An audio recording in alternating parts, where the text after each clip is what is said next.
Gusto man po nating dalhin ng bata, ngunit ayaw ng nanay. Kaya minabuti muna nating dalhin siya sa kanyang ate habang hinihintay ang hakbang na gagawin ng otoridad. At yun na nga, kinagabihan din ay kinuha na si tatay na sinasabing humalay sa bata. Ating panoorin ang pagpapatuloy ng kwento ng buhay. Morning po. Ate! Ay, sir, magandang kulong po. Morning po. Nakakulong na po yung tao. Ha? Nakakulong na po. Ang bilis naman po. Opo, kasi nagpunta po ako ng munisipyo kahapon eh. Ba't kinamay mo? Ano bang ginagawa nyo? Ha? Anong ginawa mo? Dito. Ka! May kasama naman talaga asawa mo. Ba't ay ano mo? Binibigyan yung kayaan yung tao. Malibog kasi asawa mo. Palibog! Paano palibog? Ikaw, Beb, hindi mo yung kinakalat yun yung ano nyo, puri nyo. Huwag ka nang gaganyan, Dani. Bilhin mo ako mamaya. Asawa mo. Para kang panayop ka. Ba't dadamay mo? Sasaktan yung bata. Ba't dadamay mo yun? Aba dadami na to. Ano may ginawa niya? Ginawa ulit na ginawa!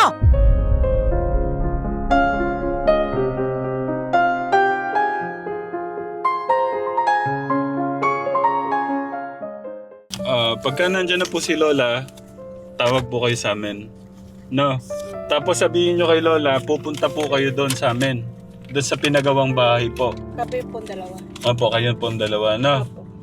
Para kung ano po yung magandang plano, no?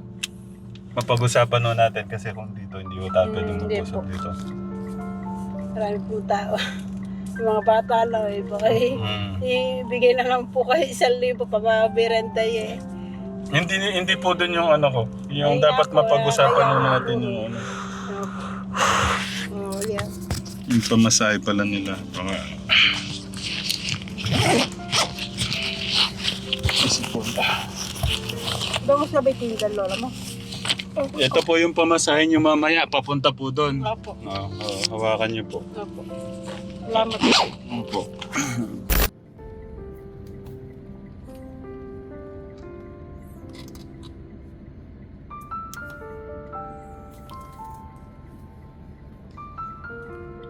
Tinayo po muna namin si Ate Jovelyn Categra. Bali maghihintay po kami kay Lola at saka kay mama niya. No, ate?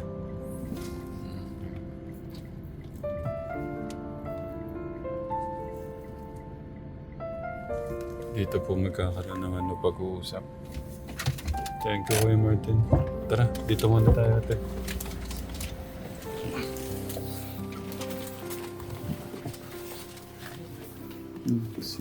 Kasama po natin si Kuya Tipoy, si Kuya Martin. Magandang hapon. Magandang hapon, La. Kumusta yung maganda kong lola? Bless po. Tinalaw mo kami. Ay, masyado na. Gusto niyo pa yatang kiss. Mwah. God bless. Oh, hindi pa pa. Ano muna tayo? Magandang hapon po. Opo, magano muna tayo. May dala po kami masarap na ice cream. Makapag-ice cream si Lola. Ano po, La? Ay, Nay, ano po sabi niyo? Opo, si Jovelyn. May problema po siya. May malaking problema po siya. Sino ba? Ito pong bata.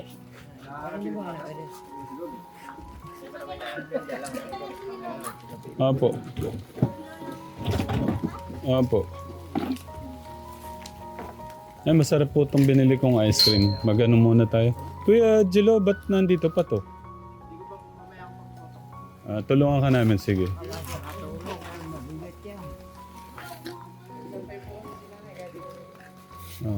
Baka maulanan eh, no?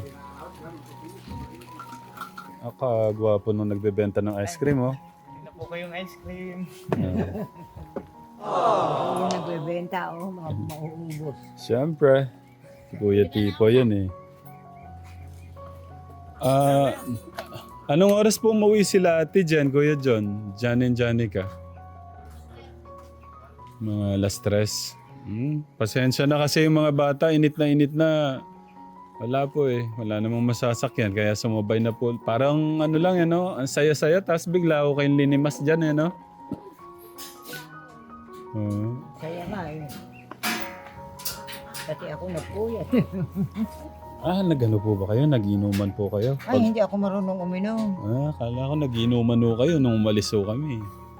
Si Kuya Angelo po, nag-inom siya. Hindi. Sabihin niyo no sa akin. Hindi nga. Ay, ano po ba? Hindi po. Huwag na huwag niyo na sabihin niyo na. Eh talagang hindi uminom yan. Okay. Sige po. Buti nga sila. Mabuti nga dito walang uminuman. Hindi, ito lang ako. Kuya Martin. Mamigay pa ice cream. Nga po. Enjoy yun natin tong ice cream. Kategram, si no pala kilala ni Nanay Sita. Tsaka ni Lola. So napag-uusapan po namin ngayon, ano po yung magandang gawin. Gusto po ni Nanay Sita Iyan na po sa barangay. sa barangay. Baka nga doon itago. Mm. Itatago na yan, hindi ko na makukuha. Dito ka na muna, tulog. May concern po kami. Meron po kasing... Kilala mo ba yung nagtitinda ng tinapa dito nung araw? Yung si Inga? Andito kasi yung apo niya. Napunta kasi sila Tatay Ram doon sa kanila. Ngayon yung bata parang natatakot at parang hinihipuan nung stepfather at saka nung asawa nung lola niya. Ngayon, andito yung bata. Ano kaya mailang? Pwede bang i-report dito sa atin yon? Gusto kasi... Hindi na po sana papulis na po yan. isasama kasi Ikapulis nila na. Tatay Ram. Baka mamaya, sabihin, inidap nila yung bata kasi sumama sa kanila. Blatter muna sa Hindi, pwede siguro dito sa atin para lang may katunayan lang.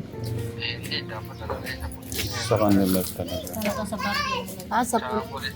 Diretso na po kasi yan. Ang tawag dyan, sa bata, kung mayroon siyang agad na alam mo na. labing isang taon pa lang yung bata. Nasa may mga magulang yan. Andun nga sa kanila. Sabi pupunta daw dito at makikipag-usap kasi dito nga gusto ni Tatay Ram para nun makausap yung lola niya at saka yung nanay niya. Ano ba, didisgrasya po dyan si, parang silang posted eh. Yun nga, Yun hosted. nga kasi. Oo, kaya Daanin muna po natin sa pulis para DSWD pumasa Mm. Kasi natatawag ako sa DSWD. tapos I-update ko kayo kung ano talaga Ayun. maganda. Pero ang alam po talaga dyan, pang pulis na. sige. Kasi nag-aalala kami kung Ang reklamo niya, hindi po siya ng nung bali asawa nung lola niya at saka stepfather. asawa ng lola niya. Oo, tsaka yun. Stepfather. Oo. Pumapatong ng 11 pa lang. Baka kung Ito, oh, kung sa barangay, tapos sasama ng barangay ito sa pulis. dito sa atin. Oo. Kasi baka kung dalin doon sa Kalainga, baka mamaya hindi na iyan yung bata, kawawa naman. Wala po yung nanay at lola. Paano po yun? Wala pong... Hindi ko po nagis ko yan po. Isasamahan sa police station. Oo. Para kasi, pag sinama kasi kaya po sa TV, tingnan yung bata, disgrasya pa dyan sila yung vlogger. Oo nga, kaya nga. Kasi baka po disgrasya yung dyan. Oo. Baka maroon pa ng kaso tutulong na nga lang. Oo, kaya nga. Kasi ang inaalala naman namin kung ibalik doon, wala daw yung lola doon, nagtitinda pa ng tinapa. Baka mamaya Maganda ko kasi doon, may security reason. yun nga. I-accompany ng pulis o tanod para Hindi, dito. kasi baka sabihin na ang dahilan niyan, tinuturuan yung bata o kinukuhan. Hindi na gano'n. Sinasapot tayo, kaya mahirap po yung Nagpunta kasi sila doon at parang, Muna sa DSWD, wait lang. sige po, hintayin namin yung mo. Halimbawa at kami na mag-aayos Tatay Ram kung kayo gagabihin. Hindi po. Sasamahan po namin kayo. Ayun naman pala. Opo. Thank you po. Kung kayo gabihin. Hindi po. Kasi yan nga po yung kahit di po kami uuwi, maayos lang po yun sa kanya. Wala yun. Ayun, ano yun ni Consi? Masaktan pa ng lolo at saka Yun nga. Dito ka makausap ka ni Lola. Dito. Tabi ka kay Lola. masaktan pa yan. Oo, yun. Talagang ayaw mo na anak bumalik doon. Naparis ng iba, di po ba? Hindi ka ba sinasaktan ng lola mo? Ah, hindi naman. Mabait na may lola mo yun. Ang ano nga lang, yung mga asa-asawa nila, ano. Eh parang, ganun mo siguro ba? Pumapatong na yung gano'n. Sabihin, pumapatong na sa'yo dito yung stepfather mo? O alang ginagawa sa'yo? Ano ginagawa sa'yo? Ay, hindi po. Isipin niyo po yun, no? Nakakakilabot po, no? Walang niya. Pinakakain na nga siya ni Ate Inga yan, no? Dapat din, kita ng ulo. Madidisgrasya yung bata na yun. Pag Eh, talaga- dapat doon iuwi mo. Ayun na Baka yun. itago, eh, patayin na. Oo, nung stepfather, ano? Ay, nung asawa ng lolo. Ng lola. Pero ando yung stepfather mo? Ha? Ano? Lasing daw. Ah, lasing. Hindi nagtatrabaho. Eh ano, sino nagtatrabaho? Yung lola mo ang naghahanap ng pagkain niya. Naku, kaya pala yung lola mo ang matay parang ano na, malalalim na. Ay, Diyos ko. Eh, butit nagsumbong. Eh, yung nanay mo naman, ano yung trabaho? Oo. Nagsumbong. Siguro hindi siya makatiis.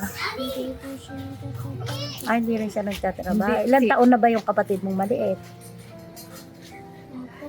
4 na taon. Eh, sino ang panganay? Kung ilang beses na ginawa sa kanya. Ikaw ang panganay. Sa ate ko, sa yutuloy ko po kapatid, ako po yung bunso. Ah, sa una. Kayo unang anak, ganon. Eh, ilan ba yung naging anak ng nanay mo? Ito, 7. Ilan kayo sa una? 3. O ilan ang asawa ng nanay mo, naging asawa? Ah, marami. May mga anak siya doon. Kada mapapangasawa ng mama mo, nagkakaanak siya. Ayun. De, huli na tong stepfather neto na nanghihipo sa'yo. Nako, kamo mama. Eh, bakit di mo ko pinagtatanggol? Sabi nga po niya kanina, para ano po yung nanay niya,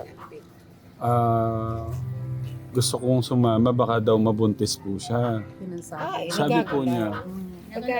Nagalaw na yan. Yung galang salita, mabuntis. Eh, nagalaw na. Nagalaw na po yung bata. Kita ni Rere. Hmm. Di pa, hindi ka pa anak ni Rere, eh. Di pa? Hindi pa. Sa salita niya na yun, nagalaw na. Baka naman anak nagalo ka na. Ha? Ay, nagalaw yan. Nagalo ka na siguro, bunso. Ha? Ah, hindi pa. Basta nilalamas ka lang, gano'n.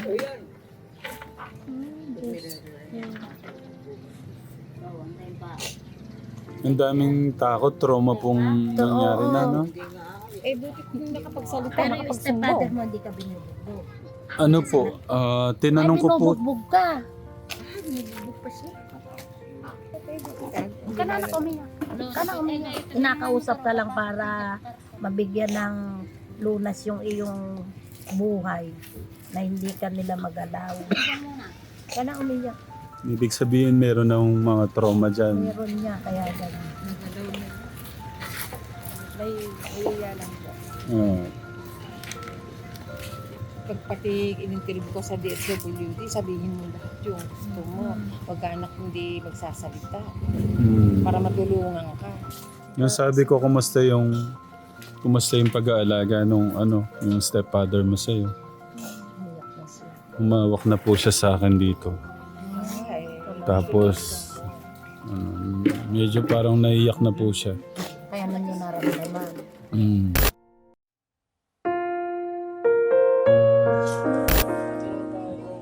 Kategram, dito po kami ngayon para makausap si Kaya na lang tatay. po, kung gusto ng batang sumama sa kanila. Ayun. Paano po kami lahat? Ayun naman pala. Payag naman pala Tatay Ram na ibigay sa iyo. Oo. Yan. Pagdating ho namin ka Tekram, wala yung si nanay, wala pa rin si Lola.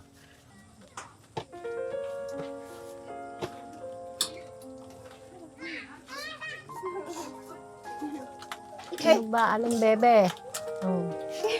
Kilala mo pa ako? Oo. Ano mo, nagugas pa ako plato. Alam mo nga rin eh. Dati po ako nagugas sa plato rin eh. Sumasama ako magtinda o tira pa sa kabyaw, nanay nga. Asan? Po siya. Asan si Tinga? Ay, sa kabyaw pa, mamaya pang nai. Mamaya pa. Si Mario po, siya lang sabi. Ano mo? Paano si ano? Sinasabi na siya hinihipuan ng stepfather niya. Ano naman umamin to. Oh, sabi naman hindi raw totoo. Sabi hindi nga raw totoo. Sabi naman ng anak mo, totoo daw. Totoo, agaw ka naman ng agaw. Sabi totoo daw. Paano gagawin natin? Siguro, mawawalay yung mga anak ko sa kanya. Ayun yung ano. Eh kasi, magulang po kasi ako eh. Oh, Lola lang po kasi yun. Papanggap yung ate niya. Ando po si ate niya. Balak po kasi doon muna siya pagbakasyon eh. Nag-aaral po kasi dito yun. ito. Mahirap naman yung nag-aaral sa... Ngayon, Sabi nahulog. kaya mo yun. O ano mga bata rin eh. Nag-trip na yun eh. Gunggam! Gunggam! Bali, pabiyahe po kami nito ka Tekram sa kapatid po ni Jobelin. Ate? Okay. Siya po yung kapatid ni siya po pala yung panganay niyo. Opo. Dito po kayo para Hindi, talagang po paano sa ano po. Siya po yung panganay niyo sa pangalawang asawa. Opo. Okay. Sorry Okay. Gusto kong linawin ano yung mga sinabi mo kanina doon.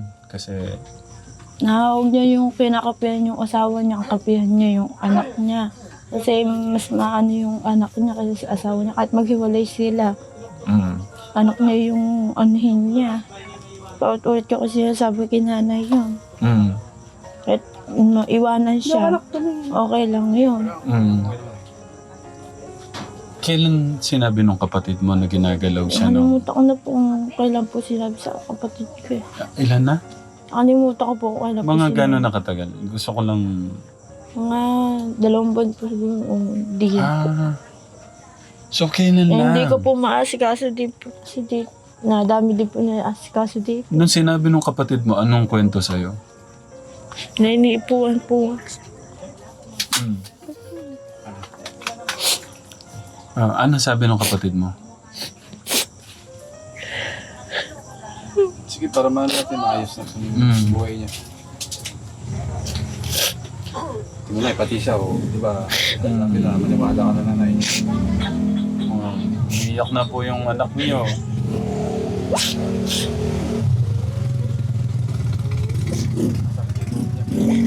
Maniwala ko sa bata eh.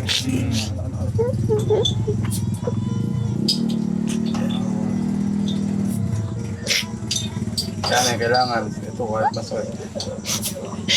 Kuya, baka pwede pa sa'yo upuan si nanay para Kasi nakapia may asawa mo. Hindi ko din naman maasikaso yung kapatid. Gusto nung kapatid mo, nung sinabi sa'yo, gusto tumira dito? Gusto ko nga po siya kunin kaso ang hirap din. Ayan po, totoo. Na sinabi po pala sa kanya. Ngayon po, naniniwala na kayo. Sinabi rin po yun, anak ko. Alam po yung mga anak ko na rin. Hindi po. Sinabi pala sa iyo, ba't tayong pagtanggal yung anak mo? Pinipili mo yung asawa mo, kinakasama na binabastos yung anak mo. Mapahig ka na gano'n. Ay may reklamo doon sa barangay o saan man.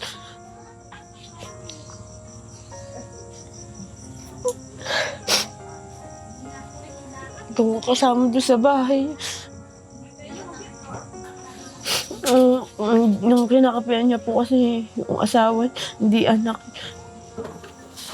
Yun nga, kanina, pagdating ko doon sa inyo, kila mama mo, kinamusta ko yung kapatid mo, sabi ko, kumusta yung stepfather mo? Tapos, yun nga, nakwento na, naiyak na.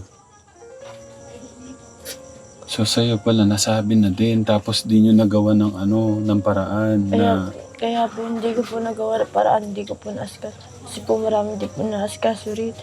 Tsaka kung inaano ko, di po nandun naman po si nanay. Pero nagsisi po ako na inaya ko po si Joby ng kinanay. Pinabayaan niya, hindi po. Sabi mo, gusto mo mang makasama yung kapatid mo pero hindi mo kayang buhayin.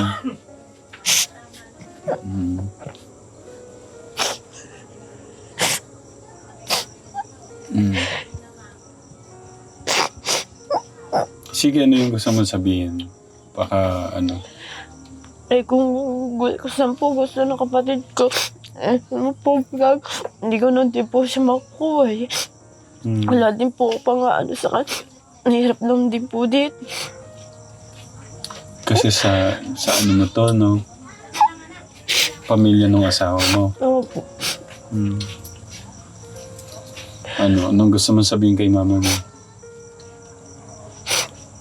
Wala na pagsisip, may ginawa mo sa kapatid ko. Wala na yung kapatid ko sa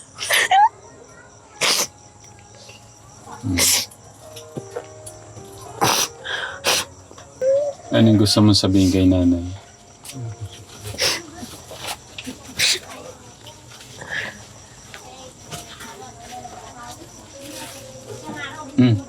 Naiyak na si nanay. Ba't to kayo naiyak, nay?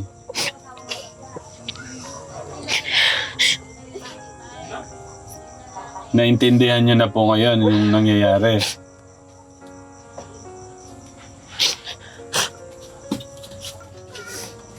Ano lang ba? Nadali. Hindi ka naman maaalagaan dito. Kasi ang mama mo Kasi talaga... ikaw nag-ano doon. Hindi mo hinayaan na mangyari yun. Hindi sana aabot sa ganito. Kasi malalahi kapatid. Hindi naman pilitan naman na bibigay din eh. Asa akin yun, Jolani. Nanay, kahit na. Naawa rin kasi ito, mag-aaral rin Nasa sa iyo nga yun. Kung papayag ka, hindi mo nga naman inaano doon. Hindi mo din nababantayan ang kinakapihan mo yung asawa mo. Ako gusto ko nanay, hindi ko na maalagaan dito. Ayaw umami sa kanila. Ayun dahil dito. Ayaw magsalita sa ayaw daw niya gagalawin yun. Ito na nagsusumbong. Ayaw po maiwala, di ba sinasabi rin po niya sa inyo yun. Kapag ginawa yun ng isang tao, hindi sasabihin totoo. Ay, mali yun. Ay, hindi nanay. Hindi magsasalita ng totoo yun. Hindi mo sasabi. Hindi mo sasabi yun. Sasabi. Ginawa niya tapos sasabihin niya. Kung saan naman gusto ng bata, doon na lang din ako hindi ko na makuha eh. Pero Hindi ko na ikaw, maalagaan dito. pero sa'yo, Ate Jonalyn, mas gusto mo sana kasama siya. Opo, kaso ang hirap ng buhay rito. Kay nanay din, ayaw din naman ni nanay na sabi nga niya, bata pa lang, hindi pa lumalabas may gusto nang umampon. Opo. Pero ayaw naman ni mama mo. Alam mo nila mga kapatid. Kaya Ngayon lang- pong malaki na, kaso binabas na naman po siya ng asawa ng nanay ko. Oo nga. Hindi naman po pwede na yun. Kaya nga, Kahit sa ayaw sa gusto po ng nanay ko, hindi po ako papayag. ano yung pakiusap mo kanina kay nanay? Ayoko na. Umuwi doon. Gusto niya dito lang ako. Tutulong ako siya. Kahit ang gusto niya.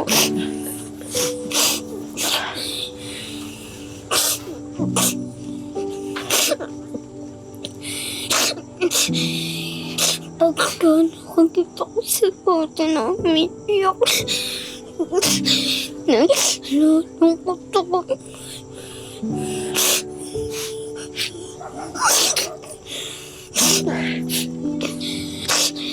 Tsaka pagka naman nanatilos na, kawawa na kami. Hindi ba siya sabi?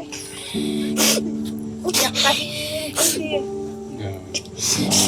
Ano siya, hindi naiiyak doon. Lapit ka kay Ate. Iyak kasi. Kaya na maiiyak doon eh. Kasama ka ba?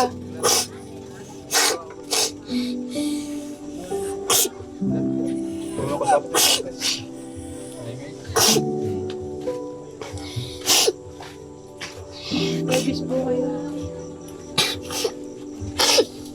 Pero pagka pupunta siya dito, sasama ako. Para makita ko kayo. Hindi mo kayo neto, nakalala. Dito sa parang. Lembra mo nga. Ano ba yan? Ay, pasigulong kulawit yan. Talikod ka. Si Ate Jonalyn mo, mas gusto niya sana magkasama kayo pero mahirap daw dito. Baka hindi ka yun ba? Diba? Paano ba Ate Jonalyn? Wala naman po kasi tayo asawa ko. Nakikiano lang, di po ano dito.